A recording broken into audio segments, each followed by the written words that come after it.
فرزند زہرا یہ حالات برے ہیں۔ کاشانہ بصیرت ایک ایسا مکمل یوٹیوب چینل جس پر محروم بصارت کے لیے بالخصوص اور تمام افراد کے لیے بالعموم سینکڑوں کی تعداد میں اسلامی کتب دستیاب ہیں۔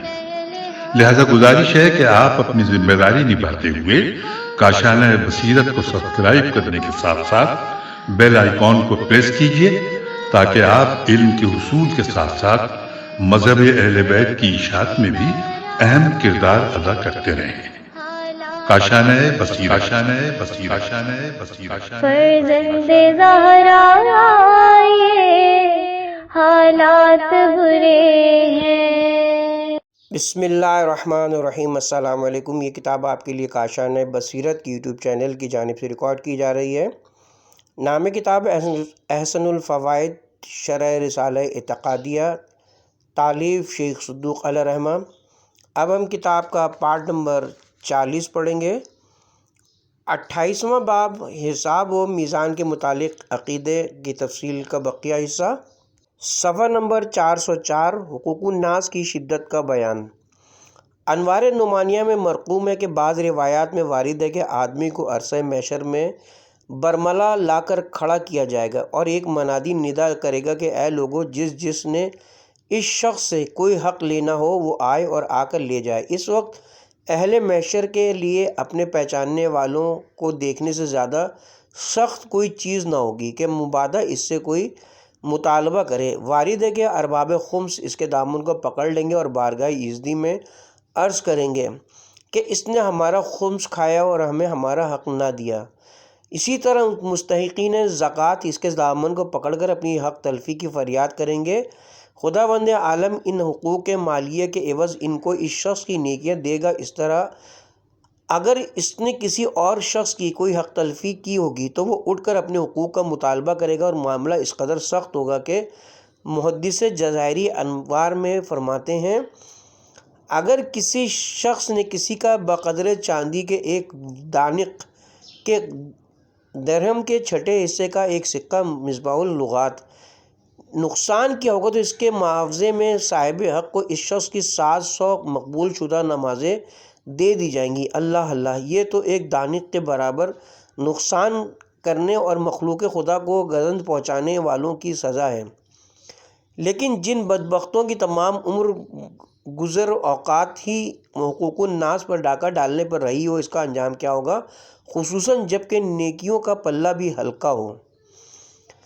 الشرائع وغیرہ میں اس قسم کی بعض احادیث وارد ہے کہ جب بروز قیامت قرض خواہ اپنے مقروض سے تقاضا کرے گا تو اگر مقروض کے پاس نیکیاں ہوئیں تو ان سے بمقابلہ مقدار قرض خواہ کو دے دی جائیں گی، اور اگر اس کے پاس نیکیاں نہ ہوئیں تو قرض خواہ کے گناہ کم کر کے مقروض کے پلے میں ڈال دیے جائیں گے۔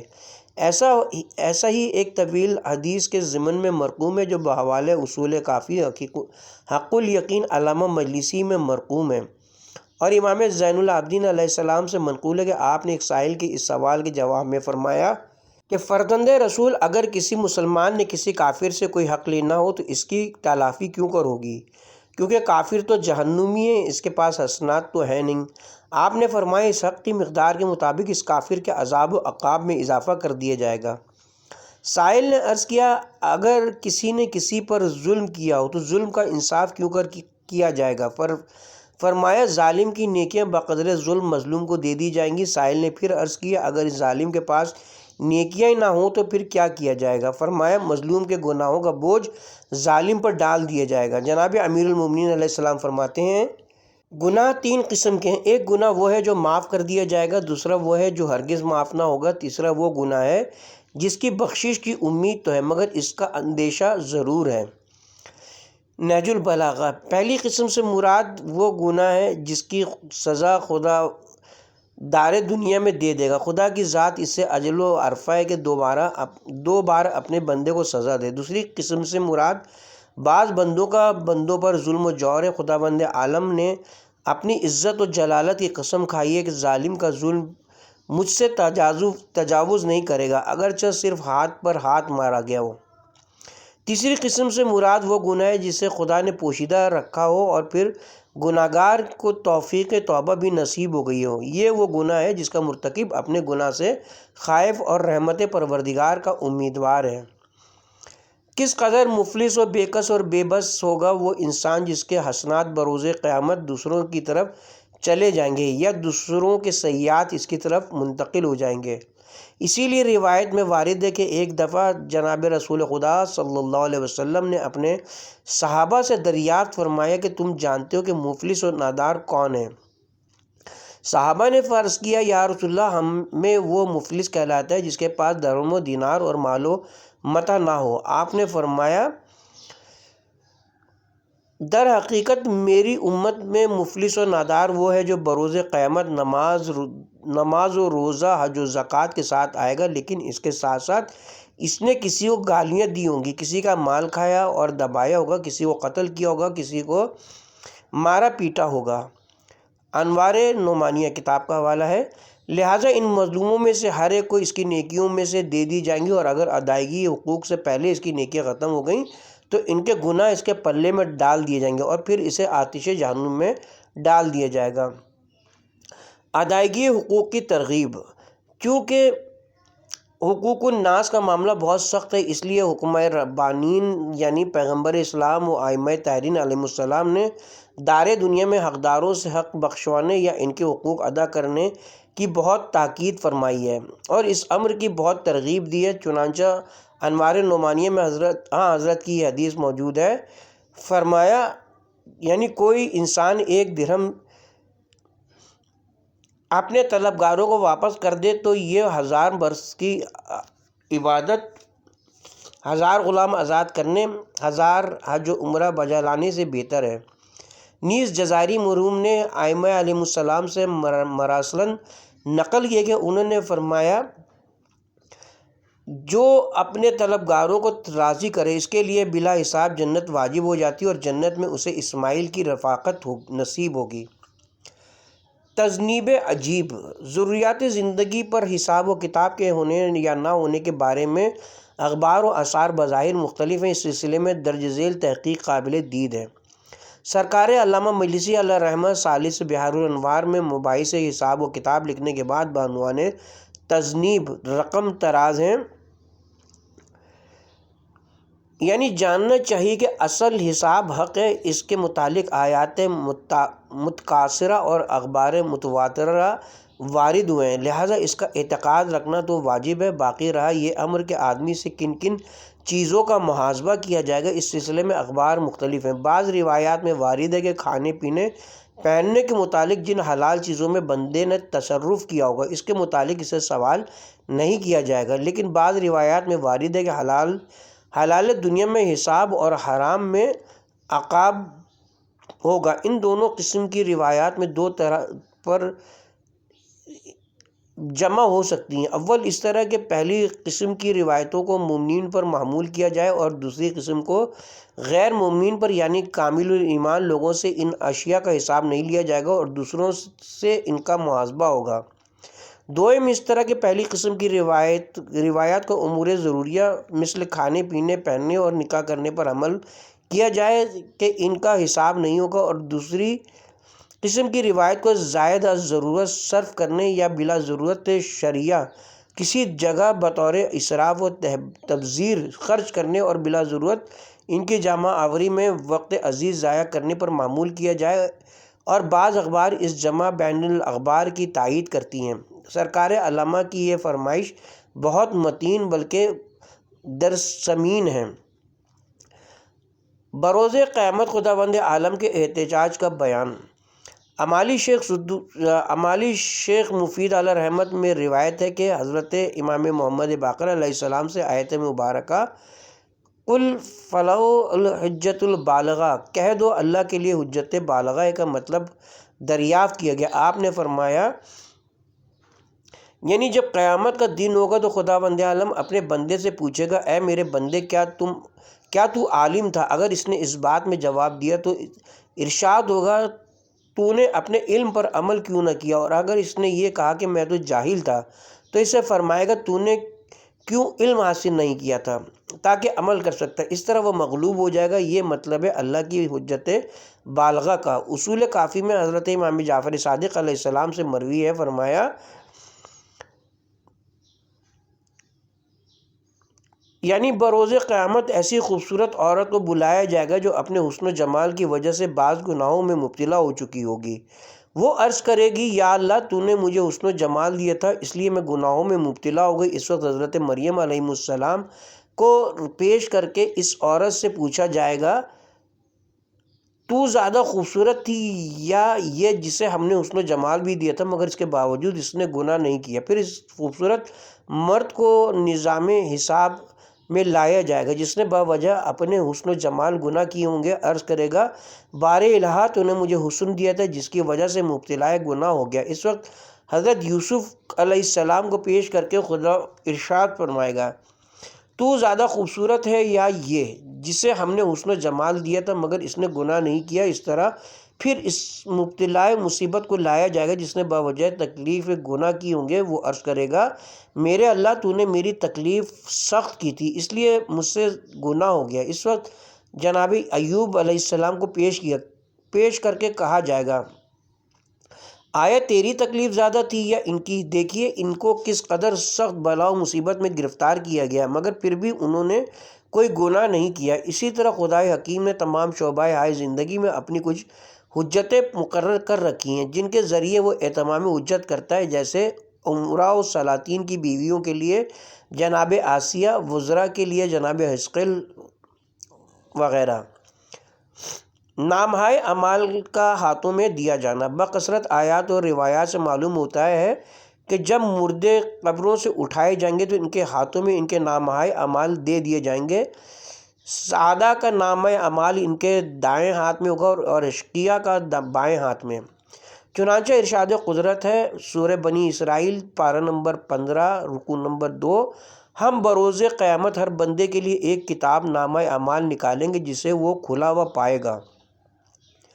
سورہ انشقاق پارہ نمبر 30 رکوع نمبر 9 یہ نامہ جس کے دائیں ہاتھ میں دیا جائے گا اس کا حساب بہت آسان ہوگا اور جس کے بائیں ہاتھ میں دیا گیا وہ ہلاکت کو طلب کرے گا۔ اس وقت ارشاد ہوگا اے بندے اپنے نامہ اعمال کو پڑھ، آج اپنے حساب کے لیے تو ہی کافی ہے۔ روایت سے پتہ چلتا ہے کہ اس وقت ہر انسان میں پڑھنے کی طاقت آ جائے گی اور حافظہ اس قدر تیز ہو جائے گا کہ فوراً پوری زندگی کے تمام حرکات و سکنات اس کے سامنے آ جائیں گے گویا کہ اس نے ابھی یہ سب کچھ کیا ہے۔ تفسیر عیاشی۔ چنانچہ ارشاد قدرت ہے ہر نفس کو معلوم ہو جائے گا کہ اس نے آگے کیا عمل بھیجا تھا اور اپنے پیچھے کیا آثار چھوڑے تھے۔ اس وقت بندے بے ساختہ پکار اٹھیں گے۔ سورہ کہف پارہ نمبر 15 رکوع اس نامہ اعمال کو کیا ہو گیا؟ اس نے تو تمام چھوٹے اور بڑے گناہوں کو یہیں شمار کر کے رکھ دیا ہے۔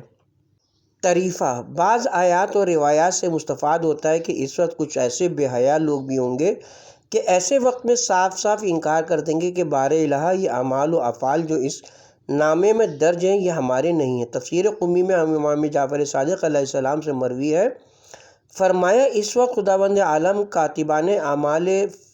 کاتبان اعمال فرشتوں کو بطور گواہ اور ان کے خلاف پیش کرے گا تو وہ بے حیا اس وقت کہیں گے کہ بار الہ یہ تیرے فرشتے ہیں اس لیے تیرے ہی حق میں گواہی دے رہے ہیں، ورنہ یہ حقیقت ہے کہ ہم نے ہرگز یہ گناہ نہیں کیے، اور وہ اپنے اس دعوے پر قسمیں بھی کھائیں گے۔ چنانچہ خداوند عالم ان کی اس کیفیت کی یوں خبر دیتا ہے سورہ مجادلہ پارہ نمبر 28 رکوع نمبر 3 اعمال بد نہ کرنے پر جھوٹی قسمیں کھائیں گے جس طرح تمہارے لیے کھاتے ہیں۔ مرزا غالب نے اس مخصوص گروہ کی نمائندگی اپنے مخصوص رنگ میں اس طرح کی ہے، پکڑے جاتے ہیں فرشتوں کے لکھے پر ناحق، آدمی کوئی ہمارا دم تحریر بھی تھا۔ جب ان لوگوں کی ڈھٹائی اور بے حیائی اس حد تک پہنچ جائے گی اس وقت خدا قادر و قہار ان کے منہوں پر مہرے لگا دے گا اور ان کے اعضاء و جوارح پکار کے ان کے خلاف شہادت دیں گے۔ ارشاد قدرت ہے ہم ان کے منہوں پر مہرے لگا دیں گے اور ان کے ہاتھ ہم سے ہم کلام ہوں گے اور جو کچھ وہ کرتے تھے اس کی ان کے پاؤں گواہی دیں گے۔ سورہ یاسین پارہ نمبر 23۔ ایک دوسرے مقام پر خلاق عالم نے اس واقعے کو ان الفاظ میں بیان فرمایا ہے، سورہ حامیم سجدہ پارہ نمبر 24 رکوع نمبر 17، جس دن اللہ کے دشمن جہنم کے پاس جمع کیے جائیں گے، پھر وہ جو پہلے پہنچے اوروں کے انتظار میں روکے جائیں گے، یہاں تک کہ جب وہ سب جہنم میں پہنچ جائیں گے تو ان کے کان اور ان کی آنکھیں اور ان کی کھالیں جو بد عمل وہ کیا کرتے تھے اس کی بابت ان کے برخلاف شہادت دیں گی۔ تفسیر قمی وغیرہ میں منقول ہے کہ اس وقت خداوند عالم ان کی زبانوں کو گویا کرے گا اور وہ اپنے ان اعضاء سے کہیں گے، تم ہم پر کیوں گواہی دے رہے ہو؟ ہمیں اسی خدا قادر و قیوم نے گویا کیا ہے جو ہر شے کو گویا کرتا ہے۔ اس وقت وہ جواب دیں گے، ان کا یہ انکار اور پھر اس پر یہ اصرار ان کی انتہائی حماقت و جہالت کی دلیل ہے، ورنہ اگر وہ بجائے انکار کے اپنے گناہوں کا اقرار کر لیتے تو بعید نہ تھا کہ خدائے رحیم و کریم کی رحمت واسعہ ان کے شامل حال ہو جاتی۔ چنانچہ ایک روایت میں کہ جب اعمال تولے جائیں گے اور آدمی کی برائیاں زیادہ ہوں گی تو ملائکہ کو حکم دیا جائے گا کہ اسے جہنم میں ڈال دو۔ جب اسے ملائکہ لے کر چلیں گے تو وہ پیچھے مڑ کر دیکھے گا، ارشاد قدرت ہوگا، پیچھے مڑ کر کیوں دیکھتا ہے؟ وہ عرض کرے گا، پالنے والے، مجھے تیری ذات کے متعلق یہ حسن ظن نہ تھا کہ تو مجھے آتش جہنم میں جھونک دے گا۔ ارشاد قدرت ہوگا، اے میرے ملائکہ، مجھے اپنی عزت و جلالت کی قسم، گو اس نے ایک دن بھی میرے متعلق یہ حسن ظن قائم نہیں کیا تھا، لیکن چونکہ اس نے دعویٰ کیا ہے لہٰذا اسے جنت میں داخل کر دو۔ کتاب کا حوالہ ہے انوار نعمانیہ۔ اسی لیے تو ایک زیرک شاعر نے کہا ہے، جب حساب و کتاب شروع ہوگا تو میرے پاس سوائے اپنے گناہوں کے اقرار اور آل رسول کی ولایت کے اظہار کے اور کوئی ایسی چیز نہیں جس کی وجہ سے آتش جہنم کے بھڑکتے ہوئے شعلوں سے نجات حاصل کر سکوں۔ حقیقت میزان کا بیان۔ میزان کی اجمالی عقیدے پر تمام مسلمانوں کا اتفاق ہے، بلکہ اس کا اعتقاد رکھنا ضروریات اسلام میں سے ہے۔ اس کے متعلق آیات متکاثرہ اور روایت متواترہ موجود ہیں، ہاں البتہ اس کی حقیقت میں قدر اختلاف ہے۔ اول جو کہ اکثر علماء اسلام نے اختیار کیا ہے کہ بروز قیامت دو پلڑے والا ایک جسمانی ترازو قائم کیا جائے گا جس میں مکلفین کے اعمال تولے جائیں گے۔ دوم یہ کہ میزان سے مراد عدل خداوندی ہے کہ اعمال کے مطابق جزا یا سزا دی جائے گی۔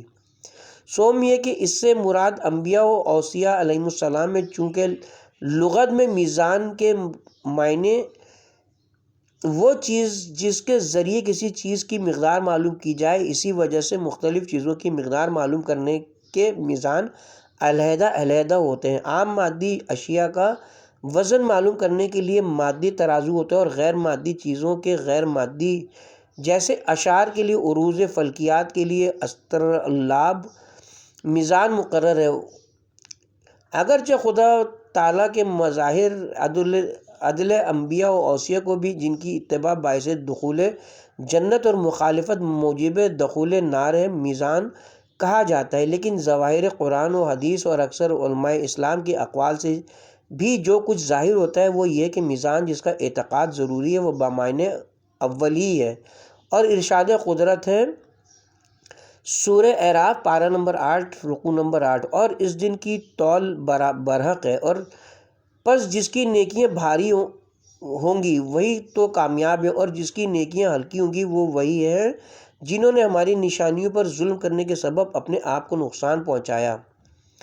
اس آیت مبارکہ میں وزن اور اس کے اوصاف ثقل و خفت کا تذکرہ اسی ظاہری میزان پر دلالت کرتا ہے۔ ایک اور مقام پر ارشاد ہوتا ہے سورہ انبیاء پارہ نمبر 17 رکوع نمبر 4، اور قیامت کے دن انصاف کی میزانیں قائم کریں گے، پس کسی نفس پر ذرا سا بھی ظلم نہ کیا جائے گا، اور اگر رائی کے دانے کے برابر بھی کوئی عمل ہوگا تو ہم اسے لا حاضر کریں گے اور حساب لینے کو ہم ہی کافی ہیں۔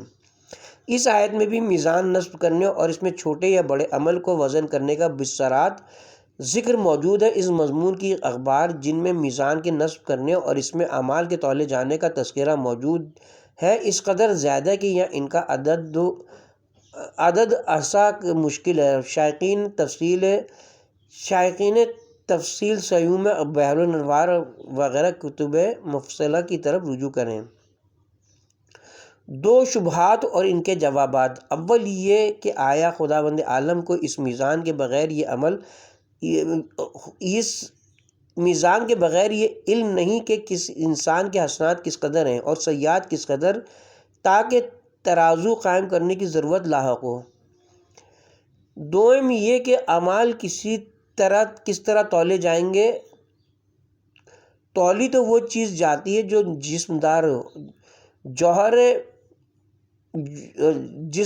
جسمدار ہو، جوہر ہو۔ اعمال تو عرض اور قائم بالغیر ہے، نہ جوہر، تو پھر انہیں کس طرح تولا جائے گا؟ پہلے شبے کا پہلا جواب۔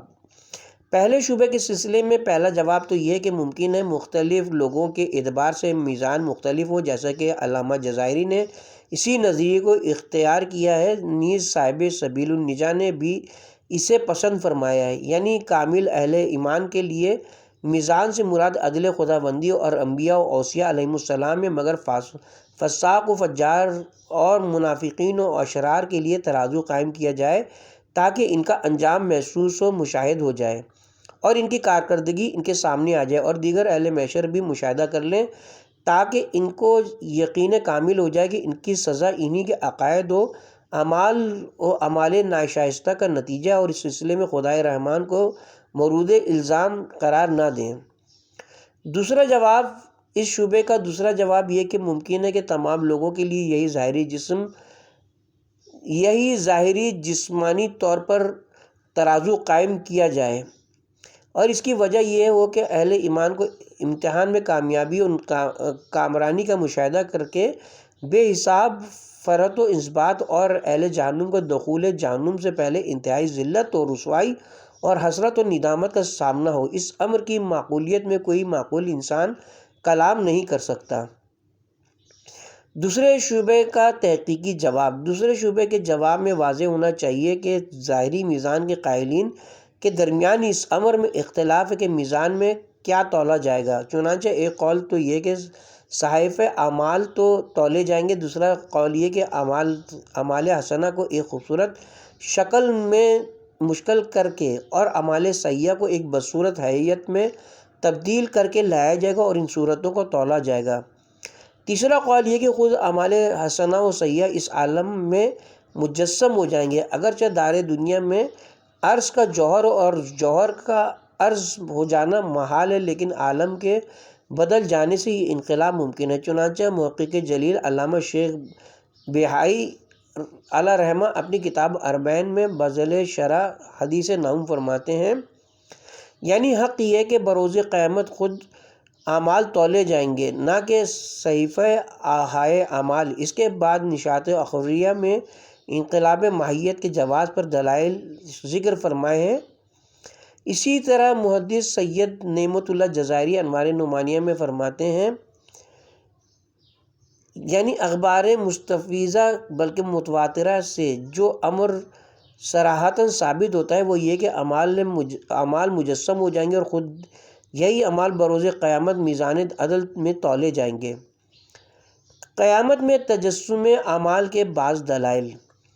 اس تجسم اعمال پر مختلف دلائل قائم کیے گئے ہیں، بعض کی طرف یہاں اشارہ کیا جاتا ہے۔ نمبر 1، ارشاد قدرت ہے، بروز قیامت ہر شخص اپنے اعمال خیر و بد کو حاضر پائے گا۔ ایک اور مقام پر ارشاد ہوتا ہے، لوگ اپنے اعمال کو وہاں حاضر پائیں گے۔ ان آیات سے یہی مترجم ہوتا ہے کہ خود ان کے اعمال وہاں موجود ہوں گے اور وہی تولے جائیں گے۔ نمبر 2، جناب سرور کائنات صلی اللہ علیہ وسلم کا ارشاد ہے، فرمایا یہی تمہارے اعمال بروز قیامت تمہیں واپس لوٹا دیے جائیں گے۔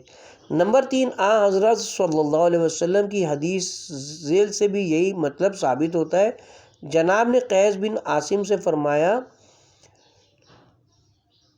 اے قیس، تیرا ایک یقیناً ہم نشین ہے جو تیرے ساتھ قبر میں زندہ دفن ہوگا اور تو اس کے ساتھ مردہ دفن ہوگا۔ اگر وہ ہم نشین شریف و کریم ہو تو تیرا اکرام و احترام کرے گا، اور اگر برا ہو تو تمہیں اپنے حال پر چھوڑا جائے گا، اور پھر اس کا حشر تیرے ساتھ اور تیرا اس کے ساتھ ہوگا اور تجھ سے اسی کے متعلق سوال کیا جائے گا۔ پس اگر وہ صالح ہوا تو تو اس کے ساتھ مانوس ہوگا، اور اگر فاسد ہوا تو تجھے اس سے وحشت و گھبراہٹ ہوگی، تیرا یہ ہمنشین تیرا عمل ہی ہے۔ کتاب کا حوالہ اربعین شیخ بہائی، سبیل النجاہ وغیرہ۔ نمبر 5، اسی طرح کئی احادیث میں بعض اعمال کے متعلق وارد ہے کہ وہ مجسم ہو کر انسان کا برزخ اور عرصہ محشر میں غم غلط کریں گے۔ اس قسم کی بعض احادیث حالات قبر و برزخ میں گزر چکی ہیں، لیکن انصاف یہ ہے کہ یہ عدلہ تجسم اعمال پر نص صریح نہیں ہے، بلکہ ان میں دوسرے قول یعنی اعمال حسنہ کا سورہ جمیلیہ میں اور اعمال قبیحہ کا سورہ قبیحہ میں متمثل ہو جانے کا احتمال برابر قائم رہتا ہے۔ اسی لیے سرکار علامہ مجلسی علیہ رحمہ بیان الانوار میں فرماتے ہیں، یعنی عالم آخرت میں تمام احوال و افعال متجسم و متمثل ہو جائیں گے، یا تو اس طرح کہ خداوند عالم اعمال کی نوعیت و کیفیت کے مطابق اچھی یا بری صورتیں خلق فرمائے گا، یا اس طرح کہ وہاں عرض جوہر کے ساتھ تبدیل ہو جائیں گے اور خود اعمال مجسم ہو جائیں گے۔ اگرچہ پہلا قول زیادہ قرین عقل ہے اور نقل بھی اس کے بصراحت منانی اور مخالف نہیں ہے۔ پس ان حقائق سے واضح ہو گیا کہ میزان کو اپنے حقیقی معنی پر ہی محمول کرنا اولا و انسب ہے۔ باقی رہی میزان کی دیگر تفاصیل کہ آیا قیامت کو ایک ہی میزان نصب ہوگا یا ہر شخص کے لیے الگ الگ میزان نصب کیے جائیں گے اور بصورت تعدد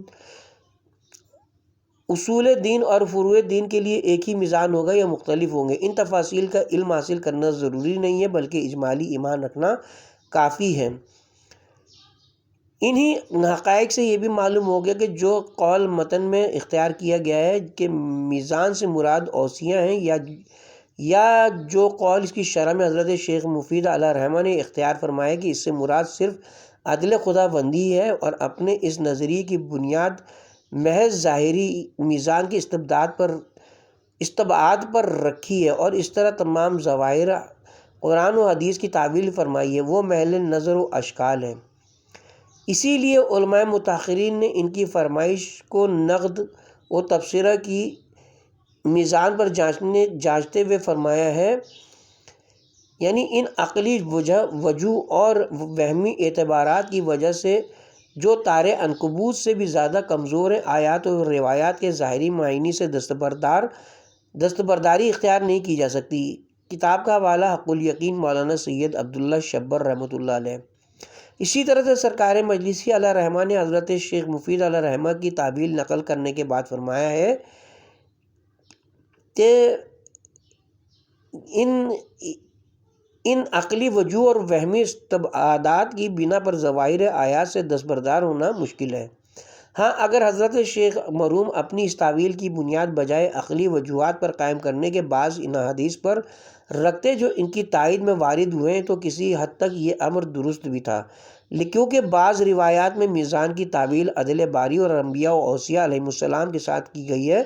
چنانچہ احتجاج تبریسی میں جناب ہشام بن حکم سے مروی ہے، وہ بیان کرتے ہیں کہ ایک زندیق نے جناب امام جعفر صادق علیہ السلام سے سوال کیا، کیا اعمال تولے جائیں گے؟ امام نے فرمایا نہیں، کیونکہ اعمال کوئی جسم نہیں رکھتے، نیز تولنے کا محتاج وہ شخص ہوتا ہے جو چیزوں کی تعداد و مقدار سے ناواقف ہو اور ان کے ثقیل یا خفیف ہونے سے آگاہ نہ ہو، حالانکہ خدا تعالیٰ پر کوئی چیز مخفی نہیں ہے۔ سائل نے کہا، پھر میزان کے کیا معنی ہیں؟ فرمائے اس کے معنی ہیں خدا کا عدل۔ زندیق نے کہا، پھر آیت فمن ثقلت موازینہ کا کیا مطلب ہے؟ فرمایا جس کا عمل خیر زیادہ ہوگا وہ نجات پائے گا۔ اسی طرح کافی اور معانی الاخبار میں آیت شریفہ کی جو تفسیر بروایت جناب ہشام بن سالم حضرت امام جعفر صادق علیہ السلام سے مروی ہے، وہ یہ ہے کہ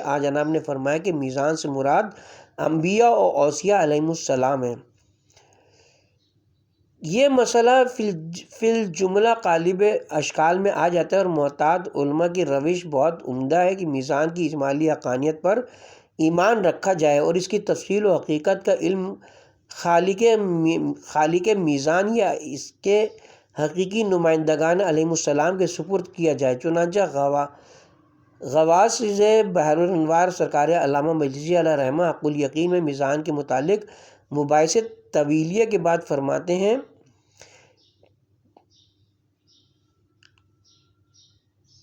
یعنی چونکہ اس سلسلے میں روایات اہم متعارض ہیں، اس لیے اصل میزان کا اعتقاد رکھنا چاہیے اور اس کی حقیقت کا علم معاون وحی و تنزیل کے سپرد کرنا چاہیے۔ ان اقوال میں سے کسی کے متعلق جزم و یقین حاصل کرنا بہت مشکل ہے۔ اسی طرح حضرت مولانا سید عبداللہ شبر فرماتے ہیں